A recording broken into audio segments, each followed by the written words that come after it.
Hey, what's up, everyone? This is Vicente. And this is Izzy. And welcome back to the IV Podcast. And ladies and gentlemen, we are still continuing our Enter the Spiderverse marathon.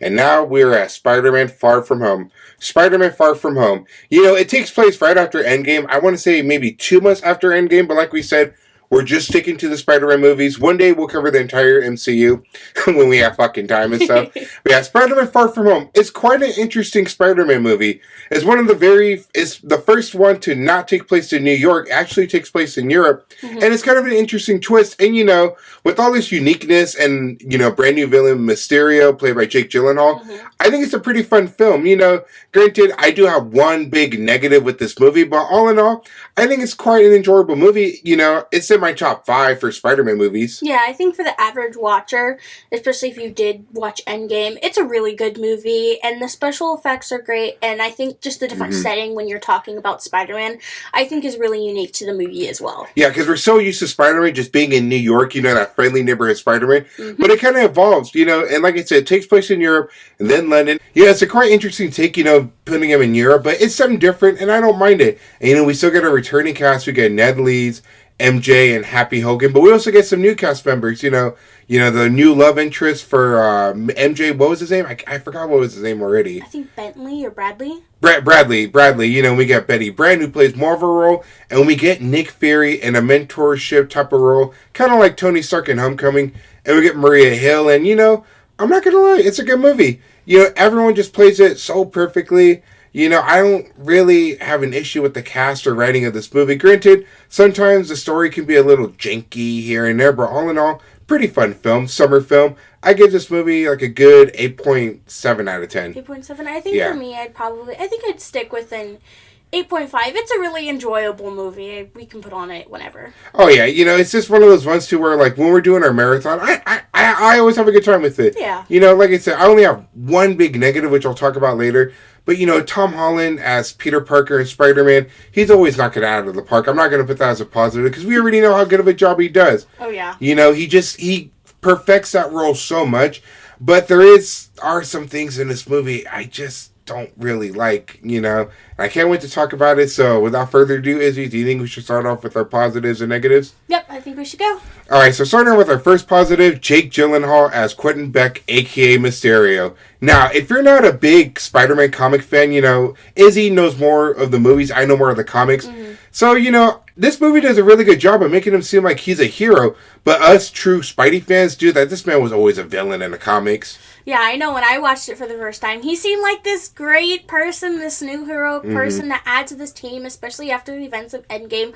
The world really needed some more heroes. But we all know how that ended. Yeah, you know, but Jake Gyllenhaal does a good job because he acts like he's this new hero from a different Earth, and it's almost believable. So, like, if I didn't know who Mysterio was from the comics, I would have felt for it. I honestly would have. But that's the thing with Quentin Beck is that in the comics, he was never connected to Tony Stark. He was just some special effects movie director. So they got that part right. Mm-hmm. But then when it's revealed his twist that he's actually a villain and a former Stark employee, which I will talk about in my negatives, it's just so cool because he turns into a nice guy, and then once the script flips, he's immediately just this intimidating villain, and he does a hell of a good job. And Jake Gyllenhaal has been connected to so many hero movies.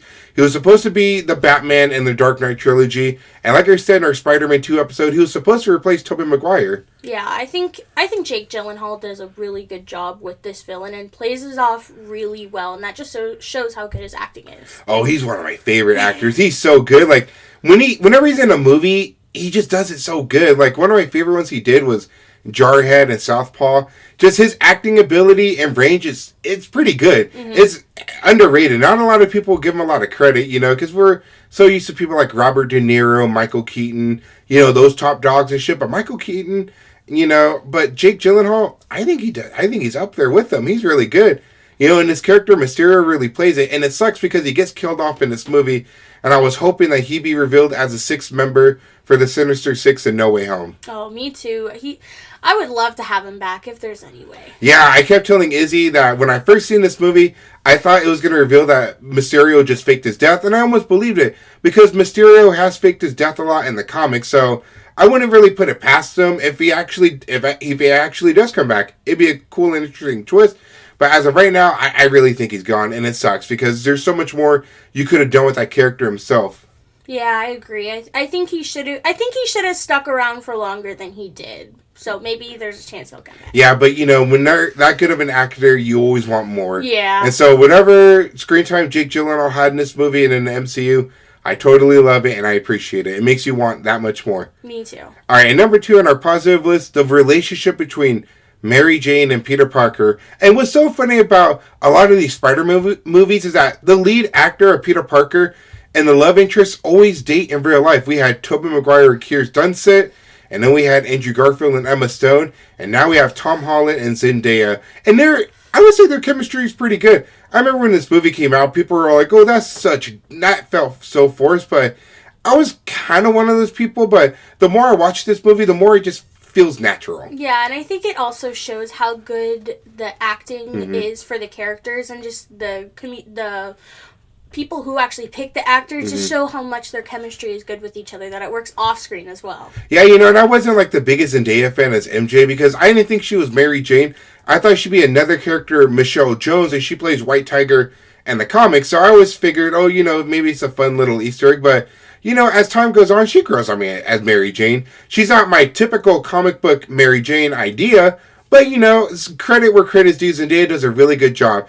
And that's what I love about the casting for Peter Parker and Mary Jane, or just any love interest in general, is that they make it to where it's kind of just perfect and stuff like that. To where they're going to have good chemistry, where it doesn't feel forced, it doesn't feel natural.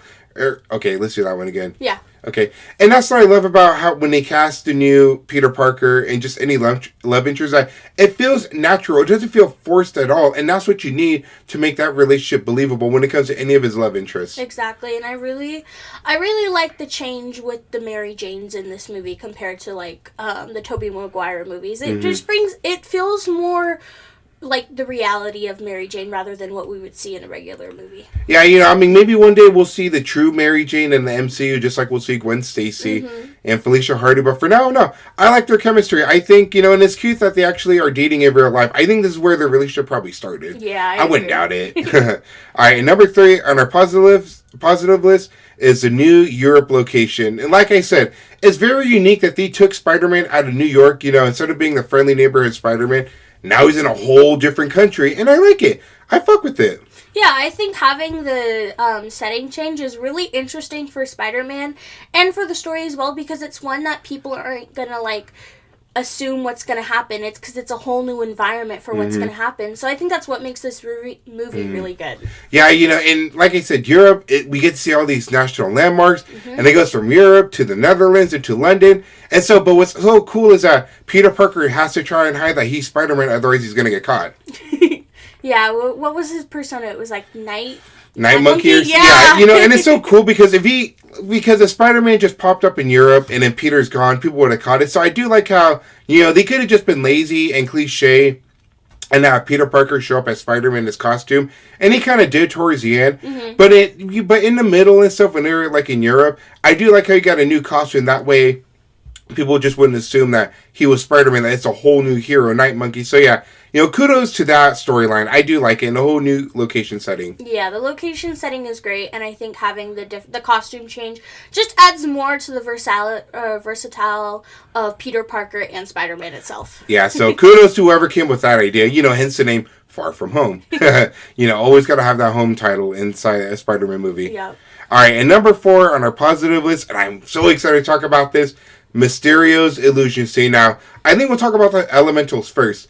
So we get a water monster, which is kind of an Easter egg to Hydro Man. And then we get the fire elemental monster, which I don't know what that's an Easter egg for. I think it's just for anything. Yeah. And then towards the end, we get the earth storm elemental, and it's so cool. And I was telling Izzy, it's so cool how it looks so real, but it's just drones doing all this magical work. Yeah, I think the way that the drones work, I feel like because drones have become so much more real in our world, that it just makes seem like this could actually be possible one day in our world. Yeah, it's scary, and I told Izzy, imagine if Mysterio had the reality stone. Oh. That'd be OP. He'd be OP as hell.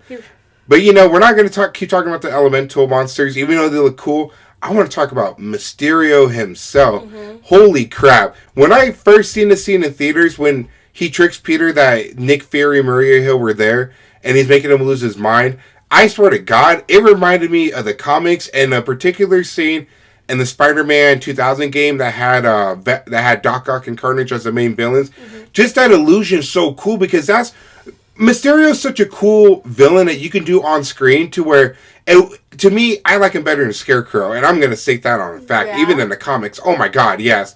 I love Scarecrow, but when it comes to Mysterio, so many cool things he could do with him, and we see it to where he looks like he's trapping Peter in his fishbowl helmet, to where he makes it seem like he died, but it was just an imposter, or when he's impersonating Nick Fury with the hologram, just all these drones and everything.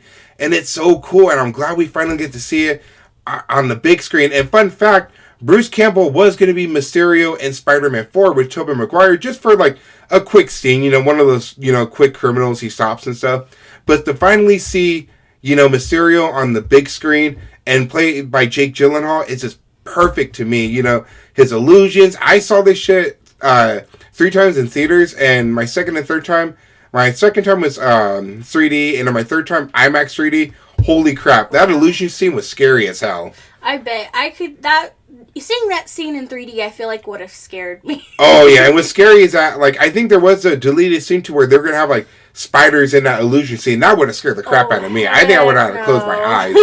Yeah, I hate spiders. I don't do spiders. And, yeah, I love Spider-Man. Go figure. But yeah, every Mysterio illusion scene just works to perfection, and it fucks with your mind, as Mysterio says in the movie, it's easy to fool people when they're already fooling themselves. And it's a nice take because he's able to bypass Spider-Man's Spidey sense in a way, so it's nice to see a villain go past his Spidey sense. Yeah, and the fact that he not only tricks him in illusions, but also plays his mind games, it just shows how complex that Mysterio is as a character. Yeah, even though Mysterio isn't the strongest Spider-Man villain, he can still give a lot of heroes a run for their money. Mm-hmm. Like in the Old Man Logan storyline for Marvel, Mysterio fucked with Wolverine's mind and ended up killing most of the X-Men and a lot of the heroes. Yeah, wow. It was Mysterio who caused that whole storyline in an alternate, Earth and universe. But yeah, read Old Man Logan, you won't regret it. It's the movie Logan takes inspiration from that. I can't wait to cover the X-Men movies one day. Yeah. All right, and number 5 on our positive list, like Homecoming, the cast just works perfectly too, along with some new additions too. Like we said, the additions of Bradley and Maria Hill and Nick Fury, everyone just works so unique. It doesn't feel like it's just forced. And I love that about the MCU Spider-Man movies, that they always get the cast just perfectly and make sure that they have that natural chemistry and not anything forced. And that's something you don't really see in a lot of movies. Yeah, it kind of feels like a family. Yeah, you have Ned dating Betty Brant all of a sudden. Then you have Flash Thompson kind of warming up to Peter Parker a little bit.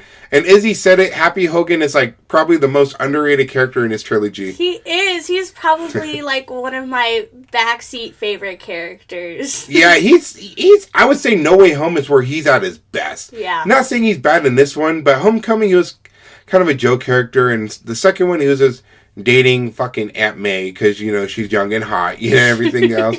But in No Way Home is where he's really that mentor. Yeah, I agree. I think he really steps up in this one, but he steps up even more in the next one. Yeah, like I say, everyone just works perfectly. And then we get a little love triangle between MJ, Peter Parker, and Bradley. And people hate that, but you know what?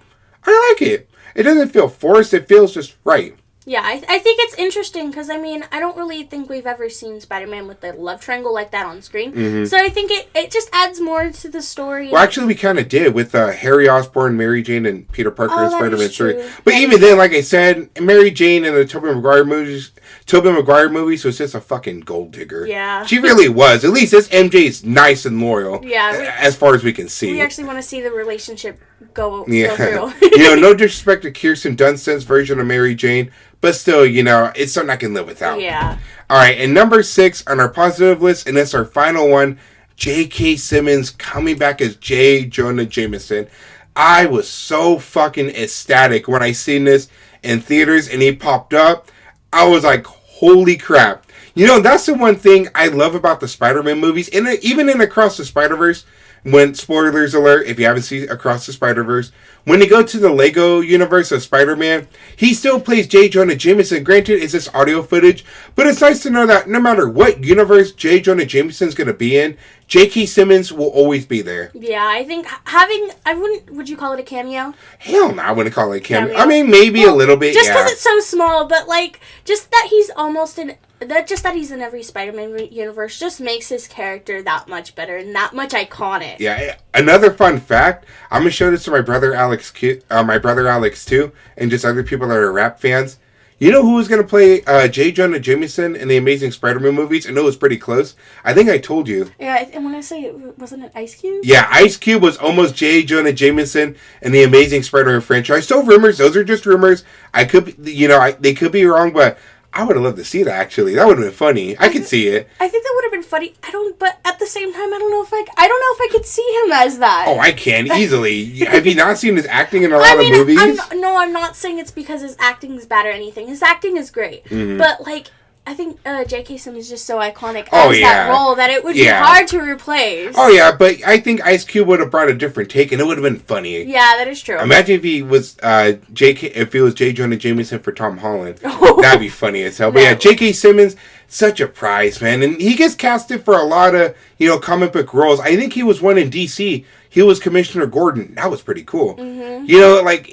To me, he's perfect for any comic book role. Yes. I mean, hell, dude, you can make him Stan Lee in an autobiography, and I'd fucking love it. Oh, that'd be so cool. He was also Omni-Man in the Prime series. Yeah, but I still haven't seen Invincible at all.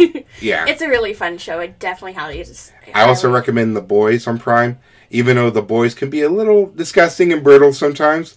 Yeah. All right, and now we're done with our positives. And ladies and gentlemen, we're moving on to our biggest negative. And this is just one, but this is one we're going to take a little bit of time to talk about.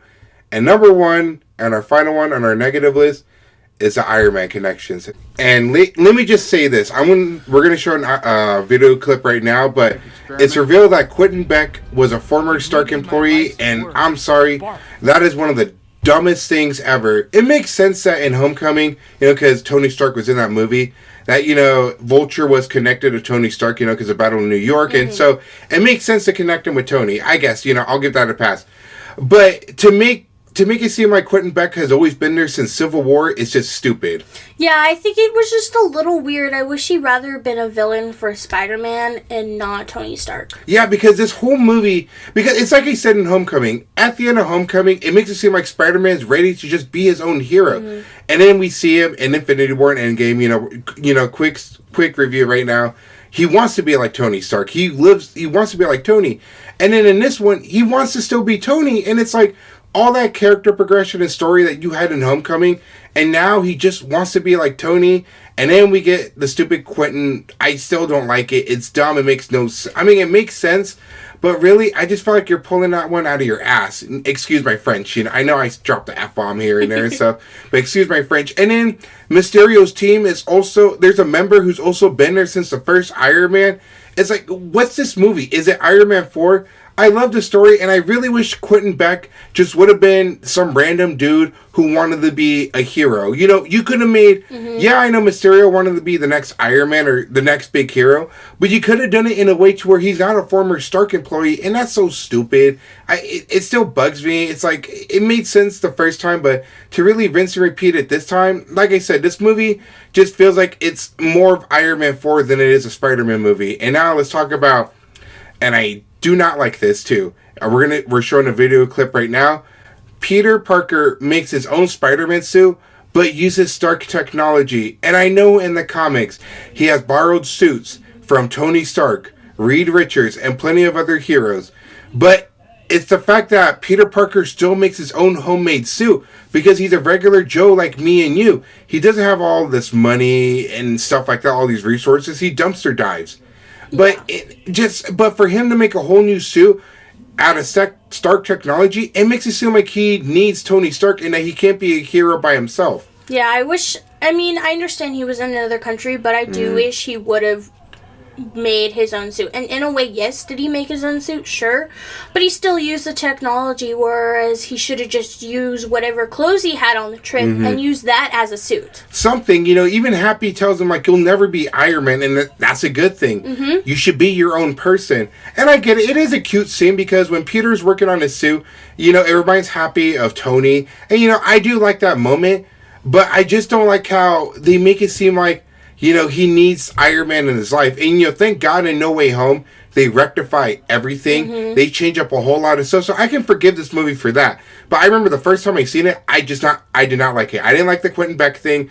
I always thought that kind of held back the character a lot. Especially with the villain that he's been there since Civil War. And then that other team member has been there since Iron Man 1. It's very stupid. Oh, so the team member I'm talking about, he was basically the dude that told Obadiah Stane that they can't make an arc reactor that small, and Obadiah Stane tells them Tony Stark was able to build this in a cave with the box of scraps. That's who that guy is. And that's, like I said, that's pulling it out of your ass, dude. That's some bullshit right there. Yeah, it kind of feels like lazy story writing. And I love Marvel story writers, but, the fact that they're tying it to these super early movies, it just feels like, okay, then where's the originality in this movie? Yeah, like I said, I wish Quentin was kind of like his own thing. You could have revealed that he was a special effects director or something, not this whole he was a former Stark employee. Yeah, exactly. All right, and that's going to do it with our positive and negatives. Now, usually we kind of end the video here, but I'm going to say something fun. I'm going to say another fun fact. Izzy, do you know what I'm going to talk about? No. I don't think I kind of told you. No, I don't think so. But a lot of people know this, but did you know that after this movie came out, a week or two later, it was revealed that Spider-Man was no longer going to be in the MCU? Oh. Yeah. I remember the debacle now. I didn't know you were talking about it. Because this is a fun fact. So basically, Sony and Marvel were beefing behind the scenes, and everything seemed perfectly. And Sony wanted to make a new deal because their current deal was that Sony would put up most of the profit, 75%, while Marvel only puts in 25%. And Marvel gets a lot more money and stuff. And Sony thought it was kind of bullshit, and I agree, it was stupid. Yeah. And Sony proposed a new deal. That it'd be 50-50 between the both of them. Marvel still gets to keep the merchandise sale, but Sony gets I think like a 20% cut at the box office. Yeah. To me, that's a fair deal. That's so fair, because you're letting them keep the merchandise sales itself. Yeah. You just want 50-50 and 20% of the box office revenue. So, and, of course, Marvel and Kevin Feige said no. They didn't want to play ball. And then for a while, because the thing is that the rights to Spider-Man, yes, Spider-Man is a Marvel character, but back in the 90s, Marvel was going bankrupt, and that's why we had Fox Studio made the X-Men movies, Fantastic Four movies, the Daredevil movie, and then Sony made the Spider-Man movies, and all their villains, because they had the movie rights, not exactly the comic book rights, just the movie rights.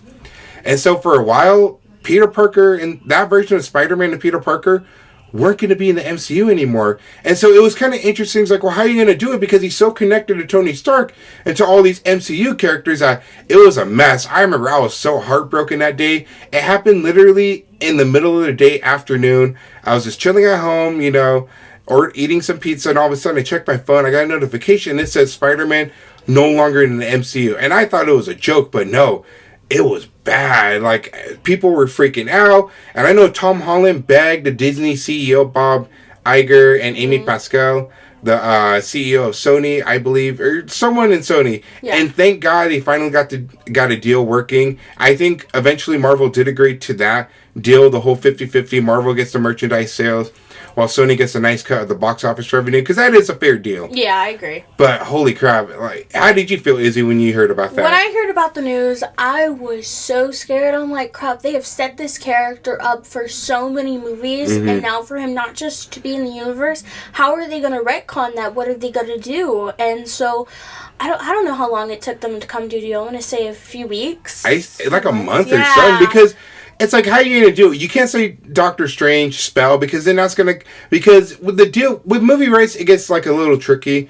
So, let's just say Tobey Maguire's Spider-Man, let's just say his movies are going, but he wasn't connected to the MCU. By law, he can't mention Iron Man, Avengers, or anyone from the MCU, because then Sony can get sued. Yeah. Because they don't own the rights.